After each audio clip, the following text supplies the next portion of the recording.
As an expectant parent, there are so many terms to learn and new feelings to identify in pregnancy. What does it mean when the baby has dropped? What does it feel like? How do you know what's going on? Today we'll talk about the signs that your baby has dropped in pregnancy. This is Preggy Pals. Is that a plus sign? Pink or blue? Hospital or home birth? What type of food should I be eating? I think I just peed myself. I'm pregnant and I have to exercise. What pregnancy glow? Wait, was that a contraction? Gotta make these pants fit. I've got kinkles. What do you mean there's more than one? You've got the symptoms, and now you've got the support you need for a happy 9 months. This is Preggy Pals, your pregnancy, your way. Welcome to Preggy Pals. Preggy Pals is your online, on-the-go support group for expecting parents and those hoping to become pregnant. I'm your host, Stephanie Glover. Did you know that we've recorded over 140 episodes? We've covered topics for every phase of pregnancy. Visit the episode guide on our website to scroll through those topics and listen directly from your computer, through iTunes, or download our free app available on Android, iTunes, and Windows Marketplace. And be sure to check out our new network app where you can listen to all of your favorite new mommy media shows on the go. Here's Sunny with details on how you can get more involved with Preggy Pals.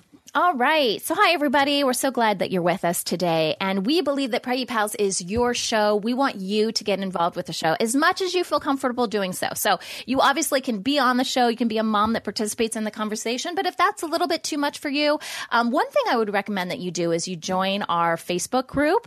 So we have got a group. And a lot of times before we actually record our shows, we'll post different questions that we're going to be asking some of the moms and dads that are participating in the episode. But we'll post those in advance to our Facebook group, and that way you can participate that way. If joining us, on a live kind of thing is you're not quite there yet, then this is a good way to kind of ease into the process. So there are different segments that you can participate in our show. So there's a couple that I'll highlight right now. As Stephanie mentioned, we've done a lot of episodes for Preggy Pals, and we're always looking for new topics. Obviously, there's new things coming out all the time with regards to pregnancy. So we want to know what topics you want to know more about. And then hopefully we can plan some episodes around those. So if you have any story ideas, episode ideas, we would love to hear that. You can post to our Facebook page because we definitely check that out. You can go to our website at newmommymedia.com and there's a contact link. Another great way that I love is right through our website, you can actually leave a voicemail. So you don't actually have to call us on the phone anymore. You literally click a button and it uses the microphone from your computer and you can send us a voice message through the website. Again, there's a lot more information on our website. If you go to newmommymedia.com, there's a Preggy Pals section of the website and you can click on segments to learn about the different ways you can participate in those segments. Awesome. Thanks, Sunny. Sure. So let's get to know each other a little bit before we dive into today's show. We've got 3 mamas here on the show today. So let's just go around really quickly and introduce ourselves. I'll go first. I'm Stephanie Glover, host of Preggy Pals. I'm also a trained childbirth educator. I'm a mother of 2. Gretchen is 4.5 and Lydia is 2.5. And with Gretchen, I had a C-section. And with Lydia, I had a VBAC.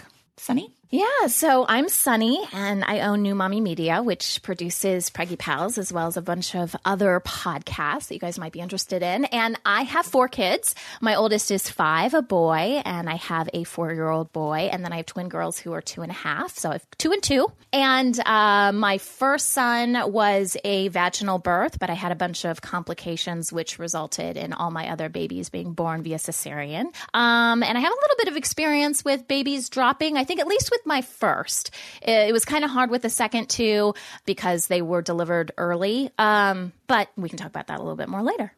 Sounds good. Ursula. Hi, my name is Ursula Sabius-Sukanik. I am a childbirth educator, a doula, a midwife's assistant, and I own Birth You Desire, which is a Washington, D.C. company where we are a doula collaboration, and we support women through all their birth options. I am also the mother of 2 boys. Joe is 18 and Dan is soon to be 17. So I'm in a very different part of my life at this point. Both boys were spontaneous vaginal deliveries, actually in the all-fours position, which is the one position I told my midwife I would not deliver in because I wasn't going to deliver like a dog is what I told her. But I had both boys on all fours in a birth center with midwives. And it was an empowerative, transformative experience for me. And that's pretty much what propulsion me into this work. Well, thank you and welcome.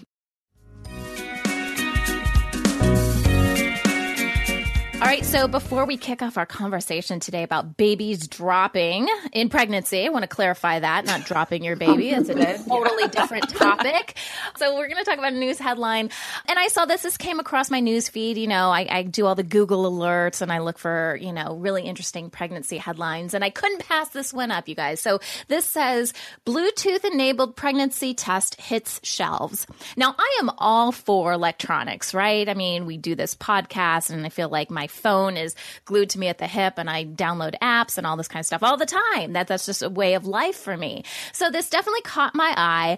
The article itself is pretty brief, which kind of led me to kind of doing some additional research. But here's what the article actually says. It says, first response. So if you guys have taken a pregnancy test, which who listening to the show hasn't, unless you're a male, maybe you haven't personally taken the test. But first response, you know, very popular brand. They now have a pregnancy test that enables you to send test results to a free mobile app that users can, you know, download on their smartphone.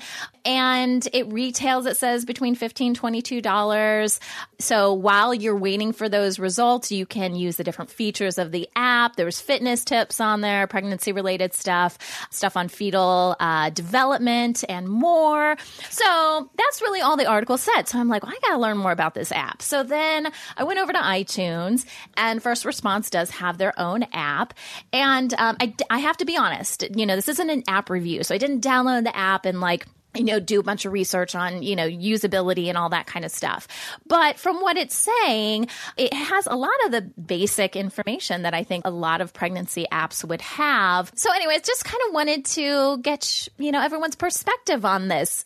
Me being a technology kind of person, I mean, initially I was really excited about it. I'm like, oh, there was something new and interesting about this. And then when I went to it, I'm kind of like, so it sends results to your app. I guess I don't really get it. Am I the only person that doesn't get this? I'm kind of like, I don't understand. Yeah, I feel like it's just an extra step. I mean, if you are looking at the test and you know it's positive, I don't know why you need it uploaded into an app. I don't know why your provider needs to know the moment you find out you're pregnant. And how are you planning on telling your husband? Are you going to send him a picture of, hey, I'm pregnant on the app, and that's how you're going to tell your partner you're pregnant? Like, hey, guess what? The app says I'm pregnant. I think this is a way to pretty much just promote the fact that they have an app, honestly, because you can download this app for free on iTunes, and it actually has some stuff where you can track your ovulation and stuff like that. So to me, I have no proof of this, okay? But to me, I'm thinking the company created an app. They spent a lot of money on an app. It's not getting the results they want, so they're changing their marketing on how they promote it. They're like, hey, everyone's buying our pregnancy sticks, in the store, so let's somehow tie this in and see if we can make back some money here. I think what might have been more interesting and useful is if the ovulation tests were Bluetooth to the app. Because if you're trying to get pregnant and you maybe want to somehow use that for charting or, and have it plug in so that and, maybe that would be more helpful. But I kind of feel like once you pee on a stick, the result, and I'm not sure it's necessary to go into an app. Right. Because you're kind of done with it after. If it's a positive test, you're kind of past the whole tracking point, right? Sure. I mean, maybe due date stuff, but then I don't know. There's a disconnect for me somewhere here, and I'm not really sure. Yeah. So anyway, the third image on the app screen is congratulations, you're pregnant, with the positive sign next to it. And I'm thinking, can't you read that on the strip and pee on it? Unless the tester doesn't show you on the stick and you have to log into the app to find out. I don't know. That's the way to make you use the app. Yeah, just one more thing to make the whole thing more confusing. Stressful and just allow technology to mess up one more step of the process, right? And watch the app doesn't download properly and you don't know your results and then you're all stressed out. Exactly. Your app freezes. You're like, no, I'm not buying another test. Or what happens if you get the alert in a business meeting? Well, hopefully your time here, what does it say? 3 minutes or whatever, 2:15 or whatever it is. Hopefully you're not peeing on a stick and then jetting off to a business meeting. Under the conference table. Right. So it's like, you're pregnant. Anyway, I kind of feel like this is a miss. But if this is your thing, if you think this is fantastic, just know that the option is out there. I don't know. I still kind of I was a big fan of the digital test that just said pregnant, not pregnant. Didn't have to send it to an app or anything like that, but they used to call those digital tests. I don't know if they still do. Yeah. And I like that as opposed to reading lines, but that was good enough for me. But hey, if this is your bag, if you're like, oh my gosh, this is fantastic, know that it's out there and it can help you determine whether or not you're pregnant.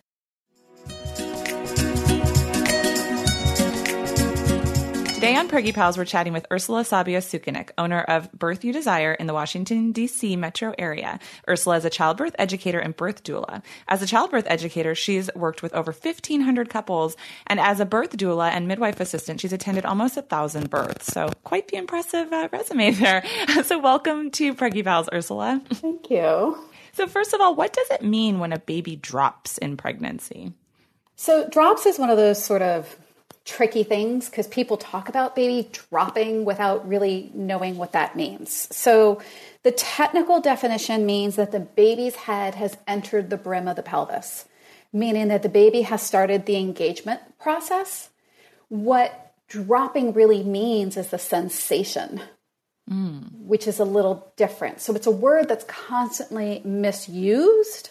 And I think that's why maybe providers don't talk about it the way they used to, because everyone's perception of what that means is different.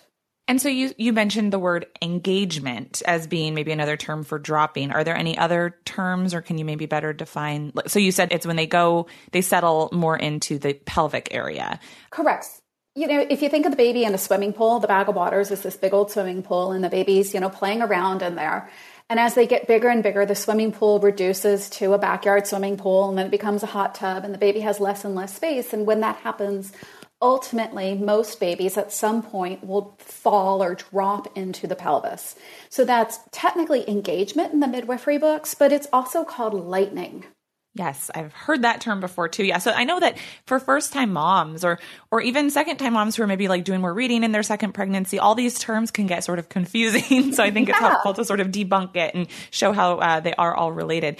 Now, when you were saying that dropping is also a sensation, what would you say that dropping feels like? So everyone responds and talks about it differently. So for some women, they say it's the time that I could finally take a full breath again. Some women don't recognize that their lung capacity has changed because the baby's lower. Instead, they say, oh my God, I have to go pee all the time instead. Some women start to feel wobbly because the baby's lower in the pelvis. Other women report that their appetite comes back because there's less pressure on their stomach. And even other women go on to say it feels like there's a bowling ball down there, or now my sacrum hurts, or now I have pains in my thighs, which is directly due to the baby pinching different nerves as it's engaging in the pelvis. Now, Sunny, talk to me about some of your experience with dropping. You said you at least noticed it with one of your pregnancies. What did it feel like to you? I can associate more with the whole bowling ball dropping sensation. I mean, I really just felt like it was go time. Like, I don't know. I just felt like it was a completely different feeling, and everything just felt lower. I can't say that I felt impacted at all by like having more room or being more hungry or anything like that. I don't think I ever felt that. But again, I felt it only with one of my 4 children. So 3 pregnancies because of the twins. But only one of my pregnancies to actually go to term where the baby had a chance to drop really and have that whole process happen more naturally. So yeah, that's what I would describe it as. I kind of just felt lower to the ground, like a low rider. Totally. If I were a car, I'd be a low rider. Motorcycle. A motorcycle. Yeah, right. I can relate to. I remember for me, with my first pregnancy, I did have some of that pinching that Ursula mentioned, or like the lower back kind of pain and pinching. And then with my second, I remember I noticed something changed when I could walk around for a good 3 minutes, but after 3 minutes, it felt like something a bowling ball was kind of sitting in the middle to the back of me. Yeah, and totally. Almost like I had landed on the center of a bicycle, like when you fall off of a seat onto the bar. It was just it just felt very heavy. Yeah, no, it wasn't comfortable. And so in turn, it would make me very slow. Like I was a slow mover. Yeah. Kind of almost felt like I was like underwater walking a little, kind of, because something was just way down there and heavy and Right. Now, Ursula, I know that you've got older kiddos, but can you remember any sensations of dropping in your pregnancies? I remember being one of those moms who reported it really early. And I remembered being able to breathe, and I remembered going to the bathroom a lot. But what sort of surprised me was when the baby even got lower, I would have this sacral pain, or the baby would pinch on this nerve that would almost radiate down the front of my thigh. Yeah. And that electrical nerve feeling is really freaky when it happens. And I remember like being stunned and having to stop and like freeze in my spot once or twice just to breathe through what was going on and then go back to normal again. Well, and too, I remember, as a first-time mom, when you'd have some of those strange or sort of instant pains associated with pregnancy, I would totally get in my head and be like, oh, wait a minute, if I'm breathing through this, well, what's coming next? But maybe it's like nature's way to sort of prepare you for the discomfort. Definitely. I tell my clients the more you can feel now, the better. Yeah. Because I think if you can do more work on the front end, there's less work you have to do on the back end. Because you have to learn techniques to sort of get you through that pain management of, it kind of eases you into it for sure. Now, does the baby bump change in appearance once baby drops? So if someone's looking at you from the outside and they're looking at your profile, does that actually physically change as baby drops? So sometimes it does. Some women just carry lower. I think if somebody who lives with you or sees you on a more regular basis will actually notice 2 or 3 different things. The first thing they're going to notice is that you have more of a shelf on the top of the belly, or the fundus. I would always joke that's the place where you balance your dinner plate when you were to sit at the dinner table at the end of your pregnancy. Yeah. So there's that shelf there that becomes more prominent. The other thing that you're going to notice is if you look at mom from the back or from the front, those nice fat stores that we have on our hips, they seem to disappear because they get pulled forward with the baby as the baby drops. Okay. So I can sort of attest to that because I remember I loved being pregnant because there were no love handles. I totally remember being like, man, from behind, I'm looking good because everything was pulled forward. Everything stretched to capacity. Totally. Yeah. And I think it's interesting too when you're talking about how women carry their babies, because I think that's a misconception too. And particularly when baby still has the opportunity to swim around a lot and move and shift position, like your belly can just sort of change what it looks like, almost throughout the day. Or if you've had a bigger meal, like towards the end of the day, I was always much bigger than in the morning. And so sometimes people will look at a belly and be like, oh, you've dropped. But then maybe the next day baby looks like it's higher again. So I think that's kind of an interesting, like maybe we're not using the drop word correctly. But so how might a woman determine that the baby has in fact dropped? So I think if we go back to those sensations and not looking for the sensations or waiting for it, but just all of a sudden saying, oh, this is like really different than what I was experiencing before. So if mom couldn't go up and down the stairs without having to stop and catch her breath, and all of a sudden she can go up and down the stairs, but it feels different, that would be an indicator. Or that her meal cycle has changed. Like I said, able to eat more or inability to eat. I also find that the majority of women report hip, sacral, tailbone sensations when the babies drop or fall into the pelvis, just because that space is taken up differently. I mean, especially if this is your first pregnancy, you've never had anything of that size in your body before. So there's a lot of sensations that go hand in hand with that, but it's a sensation that happens. It's not a sensation you find, if that makes sense. Sure. And I think it allows you to just tap into your body and not look for it and stress out too much about it. Definitely. And how would a care provider determine or measure this? Because obviously they're not feeling what you're feeling. So are there ways that they can tell if the baby is, engaged at a certain point? So there's kind of 3 ideas. So one, and more providers, at least in my area, are defaulting to this, which is ultrasound. And they do ultrasound. If we can't see the baby's head, the baby has engaged. Or if we can't get a good measurement on the baby's head. And I'm sure you guys have gone through this before, but we know ultrasounds have a 20% inaccuracy rate associated to them. So not the most accurate way to do this. The more common way that you see is that when you go to your pregnancy, they always measure your belly in centimeters. And usually when your baby engages, you don't seem to grow at the same rate. So if you were like 36 weeks, 38 weeks, and all of a sudden you're now back to 36 weeks, baby has dropped. Sure. My personal favorite is something called the Leopold's maneuver. And the Leopold's maneuver is a technique that is specifically taught in midwifery school. It's not always taught in obstetrical school. And it's a very effective tool that helps people to understand what position the baby is in, as well as how the baby is aligned in the pelvis. So the provider puts their hands on mom's stomach while she's on her back, and they feel around for where the head is and where the rump is and where the back is and where the feet are. And then once they know what the baby's position is, they can measure by fingertip widths between the baby's head and the pubic bone on mom. And basically, one fingertip width is one station in pregnancy. So if there's 3 fingertips between the pubic bone and the top of the baby's head, or what we perceive as the top of the baby's head, the baby's at -3 station, which means the baby has just entered into the pelvis. Okay, yeah, I was just going to ask if you could maybe just elaborate on what station means. Yeah, for those of you unfamiliar. So if we think about the pelvis anatomically, it is this, it's a bowl basically. And the bowl changes shapes. And there's 4 different shapes of pelvises, which we don't need to get into, but they all are about the same as you enter in. And the baby actually has to enter the pelvis. Then the baby actually has to turn sideways to fit through the hip portion. And then as the baby's being born, the baby actually has to rotate again. Those are the 3 of the 7 cardinal movements of labor. So the baby enters into the pelvis, and that's approximately about 6 inches. And the baby descends and descends and descends, and then the baby rotates to face a hip to go through the center portion, which is 0 station. And then as the baby comes under the pubic bone, we then move into +1, +2, +3 station. And +3 is when we see the top of the baby's head. So -3 is all the way up at the top. So it goes -3, -2, -1. 0 is the midpoint where the top of the baby's head is even with the ischial spines, which are these 2 bony parts in the pelvis. And then it goes +1, +2, +3. We see the top of the baby's head. And so I think I've heard the term for the negative stations. Would that be considered like the baby's floating? So floating or ballotable means that when you do a vaginal exam, that the baby's head is not wedged in. Okay.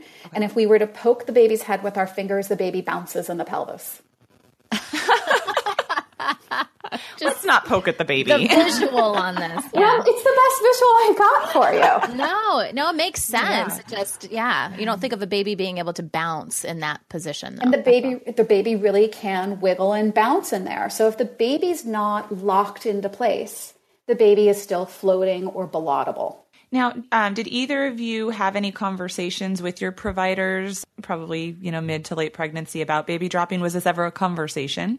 I'm trying to think. For me, did I have this conversation? I really didn't know. You're pregnant with your first baby. Yeah. I didn't know anything about the station, the stages. I didn't know, baby comes out, boom. So I was really relying on them to guide me through everything. So no, I would say if she did say something, I didn't know what she was saying. And I just kind of went, oh, okay, whatever. You know what you're doing, whatever.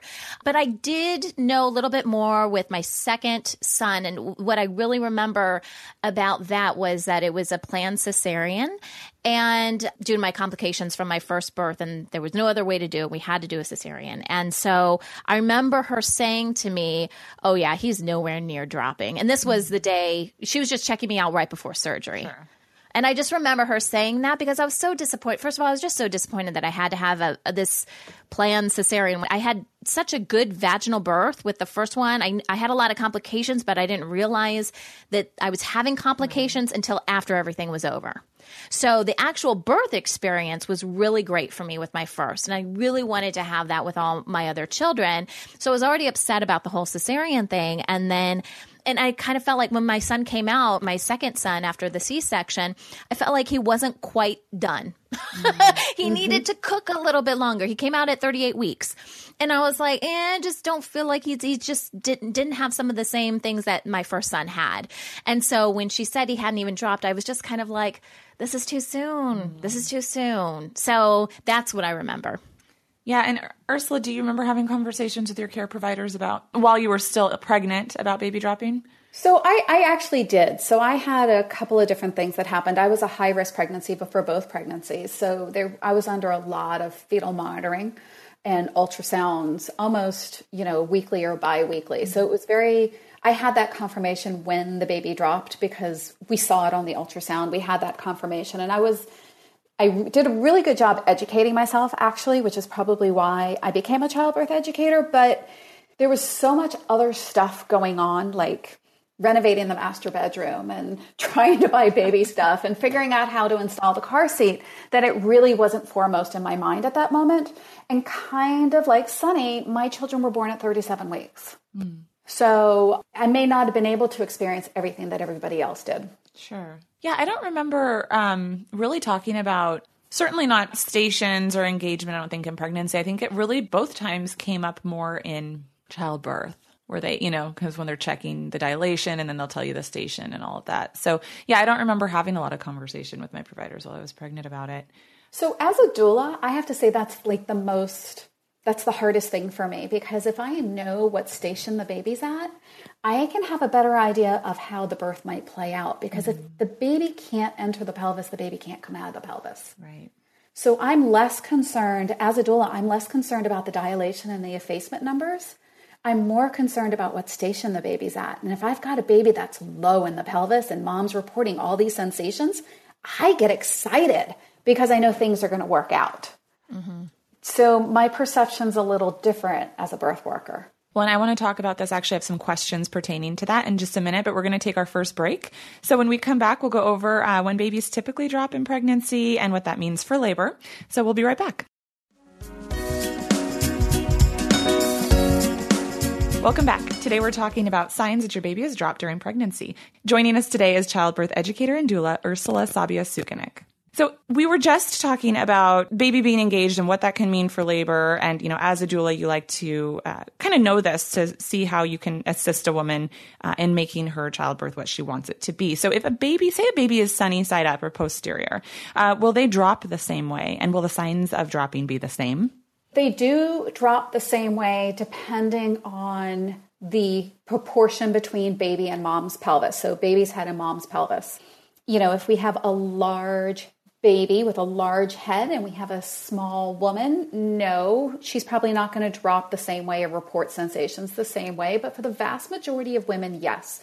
I will qualify that statement saying that when the baby is posterior or acyclitic, that a wider part of the head is trying to enter the pelvis first. And because of that, the women actually report more sensations than the babies that are not. Interesting. And what about a breech or transverse? Because I know transverse is tricky. If they're sideways, I'm not sure how they drop, but I know a breech does. So could you speak on that a little bit? So transverse babies only drop if their shoulder or their arm drops into the pelvis. So the moms will report similar sensations, not as descriptively, probably. And when those babies are born, oftentimes we'll see, a little bit of swelling or bruising from the way they were presenting. The same thing happens with breech. When the baby is in the frank breech position, which is buttocks first with their legs folded up like the pike position, those babies will enter into the pelvis early. And because the butt is much more fleshy than the head is, the babies will actually get lower in the pelvis before moms report those sensations versus when you have a head that's first. Now, when the baby is in the cannonball or the classic breech position where they're in there sort of crisscross applesauce or like their tail are sitting on the floor, those women do report similar sensations to a baby that is head first or vertex just because of the surface area. Interesting. And are there any differences if a woman is carrying multiples? So usually with multiples, baby A is we call baby A because they're first in the canal. And baby B would be the other baby, or baby C would be the subsequent child. So usually with multiples, either they're in there like bookends right next to each other and they don't figure out who's going to come in first until labor starts. Rock, paper, scissors. Rock, paper, scissors, whatever it might be. Flip coin maybe. Or one of them sort of says, okay, I'm bigger, I'm heavier, and I'm taking that first spot. And then the second baby sort of fits in wherever they have space. I can attest to that because my baby B was like all cramped up, like poor thing. Probably came out with just a cramp in her side from like being all tucked up and in a weird spot wherever she could fit. My baby B was actually the biggest one though. And they both came out at about 5.5 pounds. But yeah, throughout the pregnancy and everything, when we started tracking them, like, yeah, she was always at least a few ounces bigger. So and baby that's A is unusual, smaller Sunny, than- in my experience at least. Really? Usually baby A is a little bit bigger. Ah, interesting. What gestation does a baby usually drop? So babies, I mean, if you look at the textbooks, they say babies will drop anywhere from 2 to 4 weeks before delivery. I am going to disagree with that. After supporting over 1,000 births now, I can tell you that babies drop at all different times. Some babies drop early, some babies drop late. Personally, my children dropped, I think, 4 to 6 weeks before delivery. Probably 2 to 4 weeks is a good rule of thumb. I like to tell my moms that you're going to be really uncomfortable for at least a month before your child is born. And the purpose of that is to get your body used to these sensations and to get the baby used to the sensations, but it's also to make you happy that you're going into labor. And that's all related to engaging. It's true. You get that like second trimester vacation and then it's like, yeah, whoa, we want to make you uncomfortable so that you actually are motivated to get the baby out. Yeah, that's a good point though. Yeah. I didn't think about it that way. And then I would love to hear both of your takes on this as well, because is it different for a first time mom versus a second time mom in terms of the gestation that the baby might engage?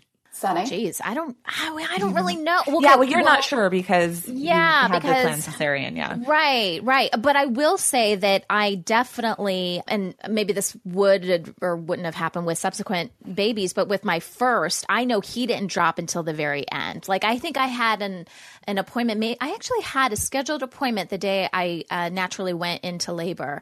And I think that they were just saying, I mean, they were kind of coaxing him down, but like, I think I'm like a last minute dropper. And like I said, with my second son, I was at 38 weeks and maybe a couple days. I can't remember when my scheduled cesarean happened. And my OB said, oh, he's nowhere near dropping. And then with the twins, they were born at 35 weeks.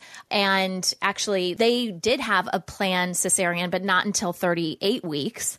And they came early because baby A broke her water. Mm-hmm. And so I never really heard anything about dropping at that point. I mean, when you're pregnant with twins, you feel like your whole baby is just body anyway, or baby anyway. So like if someone would have dropped, I don't even know that I would have known. I was just so uncomfortable, even at 35 weeks. Sure. So. Yeah, and I think I did drop sooner with my first than my second. I'm also, Ursula, a childbirth educator, and I know that there can be some differences with what happens before labor versus what happens during labor with a first time versus second plus or time mom. So I was wondering if you've noticed any of that as a mother or in your practice. As a mother, I actually found that my second kid dropped earlier than my first. Oh. And I think the reason for that is my first made such a nice mark in my pelvis that my second son was just able to follow the first child. Mm. With my clients, I would say the majority of my second and third time moms drop later than they do with their first. I don't know why that is. I don't know if it's because the moms are constantly carrying babies on their toddler on their hip. So their pelvis is out of whack. And because their pelvis is out of whack, the babies don't have the same space to drop in. Well, yeah, because it sounds counterintuitive, right? Like you would think that you're just, the first baby makes way and the rest follow suit easier or quicker. So it's just kind of interesting because I always thought that seemed counterintuitive. Well, the tissue does have, the muscles in the tissue has muscle memory. So it does remember what to do. Unlike with the first birth where we have to teach the body what to do, the second and third time it just remembers it and it does it more easier. Which is also why we always look more pregnant with subsequent pregnancies, because our bodies know what they're supposed to do. But I think it really has to do with our postures and our positions and our body mechanics and our habits in our day-to-day lives. Because, my more athletic moms or my moms that are really concerned about posture and making sure they're carrying their babies, they seem to drop earlier than the women who are the more classic couch potato type. Interesting. So I'm going to ask you one more question before we finish up. When baby drops, does it cause any other changes in the body to move mom closer to labor? Like, is it related to labor beginning? So if we're talking about exclusively with first-time moms, usually when the baby drops, that additional pressure on the cervix causes the cervix to start to thin. And that thinning is called effacement. And if you think about it this way, your cervix actually thickens in pregnancy. So it has to go from a turtleneck to a mock turtleneck to basically a t-shirt before it can start to open. So that pressure thins or effaces the cervix. Now, as the cervix is thinning and effacing, there's going to be cramping sensations. The cervix is vascular. There's blood vessels in there that might rupture. So there's sometimes spotting as the cervix thins. And then, of course, there's what Sunny was talking about, which is that, bowling ball pressure in your bottom, or the sacral pressure that I described, just because the baby is lower in that tissue for you. So it can help the opening process for labor, for sure. Well, awesome. This wraps up our episode of Preggy Pals for today. Thank you so much, Ursula, for joining us. For information about our show, as well as information about our experts, visit the episode page on our website. This conversation continues for members of the Preggy Pals Club. After the show, we're going to be talking about benefits to encouraging baby to drop and how to do so.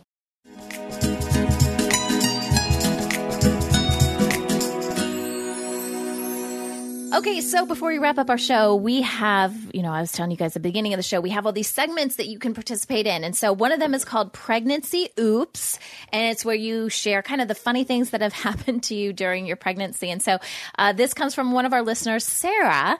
And Sarah says, oh, actually, I didn't even realize that. So she's a twin mama. So hi, fellow twin mama. She says, when I was pregnant with our twins, hubby got kicked in the face a lot. However, I think that the funniest was when one of the cats came to sit on my lap when I was 7 months pregnant.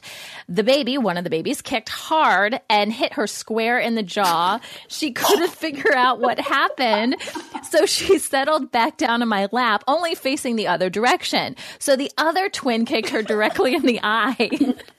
She still doesn't sit with me very often anymore, and the boys are almost 9 months old.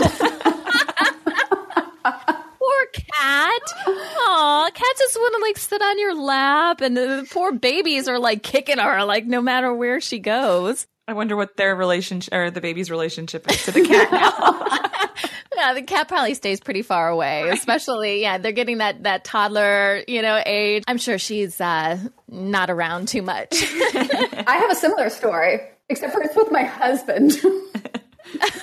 He's going to be so embarrassed when he knows he's in the show. But so I am, I think, 35 weeks pregnant with my first son. And I am spooning with my husband in the bed. So my belly is to his back. And we're just having a nice cuddle moment. And then all of a sudden my husband goes, "Stop hitting me."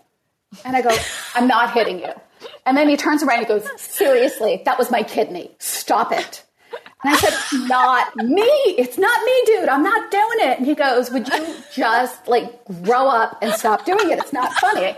And I said, "Let me show you something." And I rolled onto my back and I said, "Give me your hand." And I put his hand on my belly as my son, Joe, proceeded to take his elbow, push it against my husband's hand, his palm, and stick it out of my belly and do a 360 rollover on my belly. Oh my gosh. He freaked. He freaked out. He basically jumped out of the bed. He wouldn't touch me or the belly for a week. He was so petrified that he was going to hurt me or hurt the baby. The baby was too real for him at that moment. It was awesome. It's so strange that there's this body in there that has their own free movement. That was one of my favorite things to do, towards the end of a pregnancy, was just to lay down flat and to watch my belly move.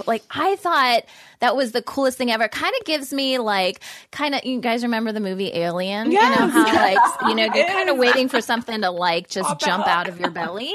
Obviously that doesn't happen, but I just thought that was the coolest thing. It's not exactly comfortable, but it's cool. Definitely. It's one of the things I miss about being pregnant, all the movement. Yeah. So Sarah, thanks so much for sending this in. We do appreciate your funny stories. If you guys are listening and you have a funny pregnancy oops story that you want to share with us, we would love to hear it. You can go to our website at newmommymedia.com. You can click on the contact link. Also, there's a great banner on all the pages of our website that says send voicemail. So if you would rather tell your story yourself, that's a great way to do it too. You just click that little banner and you can use a microphone on your computer and send us a voicemail that way and tell your own story. That wraps up our show for today. We appreciate you listening to Preggy Pals. Don't forget to check out our sister shows Newbies for postpartum moms during baby's first year, Parent Savers for parents with infants and toddlers, Twin Talks for parents of multiples, and the Boob Group for parents who breastfeed. This is Preggy Pals, your pregnancy, your way. This has been a New Mommy Media production. The information and material contained in this episode are presented for educational purposes only. Statements and opinions expressed in this episode are not necessarily those of New Mommy Media and should not be considered facts. While such information and materials are believed to be accurate, it is not intended to replace or substitute for professional medical advice or care, and should not be used for diagnosing or treating healthcare problem or disease or prescribing any medication. If you have questions or concerns regarding your physical or mental health or the health of your baby, please seek assistance from a qualified healthcare provider. How would you like to have your own show on the New Mommy Media Network? We're expanding our lineup and looking for great content. If you're a business or organization interested in learning more about our co-branded podcasts, visit our website at newmommymedia.com.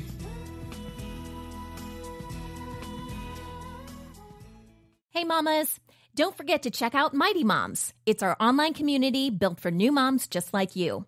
Not only can you connect with other moms, but you can also join us backstage for special mom-only online events. And you'll also be notified when we're recording so you can join us as a special guest. Visit our website, newmommymedia.com, and click on the Mighty Moms banner. It's free. That's newmommymedia.com. See you there.